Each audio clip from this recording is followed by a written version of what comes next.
Hello, peeps. Good morning or almost good noon. Like, I exaggerated with this beautiful sunset at 10 because it's like 11:30 and I'm still just waking up because the storm makes it so somewhat dark outside. But I received an interesting question which I wanted to illustrate a bit and research a bit.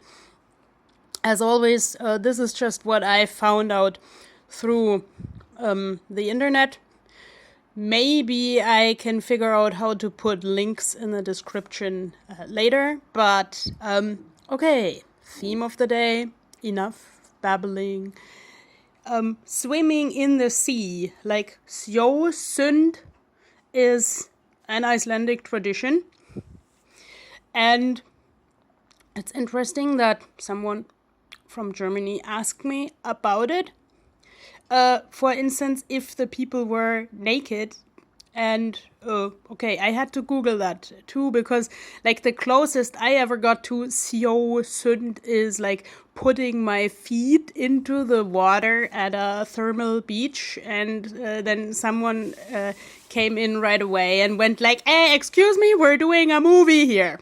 So this is my own movie, and I actually didn't enjoy having my feet in this water because there were a lot of sharp stones. Bleh. So my first idea from my own experience also is to check out the conditions of the ocean in that very distinct area where you are trying to bathe yourself. The people are usually dressed in bathing attire. The Thermal Beach of Reykjavik advises also on its homepage to have a bathing cap in signal colors. And one lady who participated in a world championship of ice swimming, I didn't even know such a thing existed. She said, like, in the winter, the water is 2 degrees Celsius or something like that. And there she makes like so-called swan swimming. So she actually has a hat on and gloves and a scarf. Or like a wool collar. She didn't say a scarf. Like, I think I wouldn't swim with anything that is like swimming around me then. So, but like something that keeps her warm.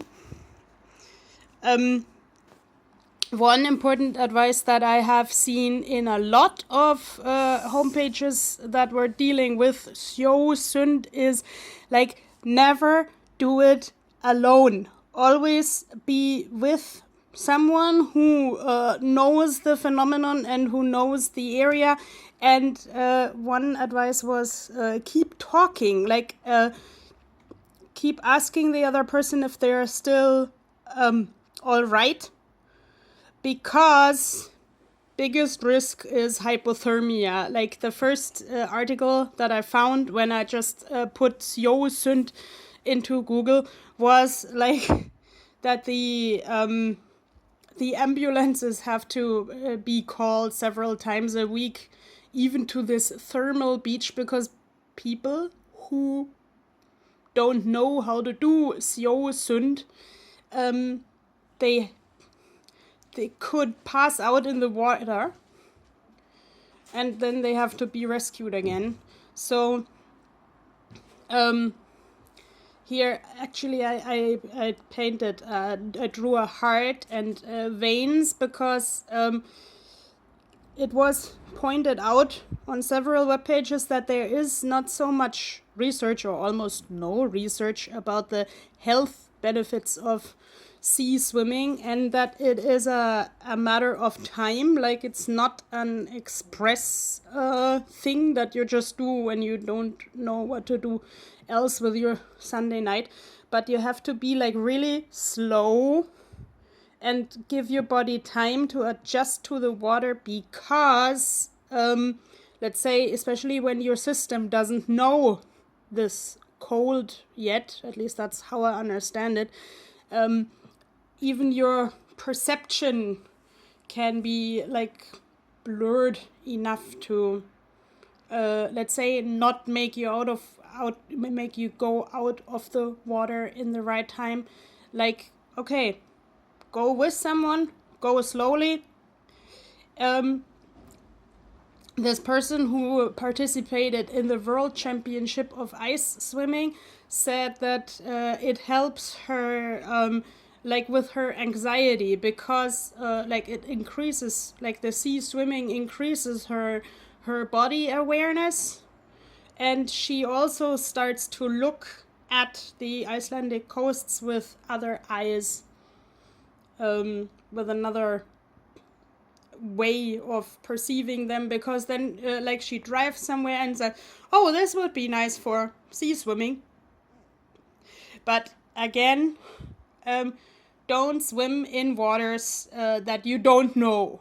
Ask someone who knows the area. Like, I mean, I grew up like as far away from the ocean as you can in Bavaria, but still there I was taught never jump into unknown waters and don't swim in unknown waters. And some genius had even illustrated this big no-no with a shark.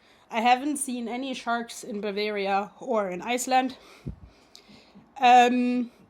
Here, like what I from my ethnology studies learned about like the history of ice water is that Saint Magnus of Orkney actually bathed in ice water to suppress his sex drive. Actually, I decided to sketch that as a mango tree and a Shetland pony because I used to own a mango tree nicknamed Magnus, and on Orkney there were also Shetland ponies. Okay, and the Shetland ponies, I don't know if they go into the water, but like coastal waters in Nordic areas are cold or colder than you might expect. Like what I read on Google is up to 15 degrees Celsius in the summer, which is not cold, but let's say be wary. Icelandic nature is very surprising. Here I tried to draw a heart with a zipper because, again, do networking. Find the people who have done this before. Go with them. Don't go too long at a time. Did we have any other pictures that we needed to discuss? Yes, obviously, here, eat something before you go into the water, because your metabolism might be different, and like don't be tired, because let's say, okay, I tend to fall asleep in swim waters, and like in a really warm pool, Auntie Frida goes like this, whoop, and I mean I wouldn't like to go plop and fall asleep in ice water. And so I found this a really useful tip on the internet. Fill your stomach before you go. And like here, the light above the swimming cap, of course this sounds like a security announcement on the airplane, and this lamp will go off upon contact with water. But actually some sea swimmers on the internet said it helped them draw the attention to the here and now. I think that goes again in this category of information, like the helping with anxiety, perceiving your body. And last but not least, it is a frequent warning on such sea swimming homepages. Don't go where the boat traffic is. Of course, paper boats might be quite amusing, but let's say sea swimmers are advised to stay near the shore. And I think the rescue teams don't really like to boat out to the open sea to rescue people. So, like, avoid collisions with boats, avoid swimming where the boats are.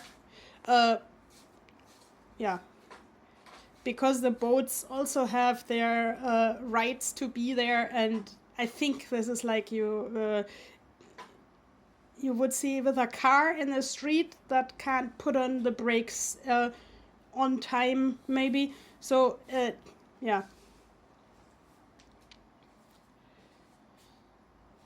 I hope you might have found this picture amusing. I actually wanted to color it while babbling, but obviously that also gives me a lot of thoughts about my anxiety, my relation to nature, and to Shetland ponies. So I hope you found this video in some way useful, and you can win this postcard, fully colored of course, if you tell me what theme you want to see next on this channel. Have a nice day and stay safe. Bye!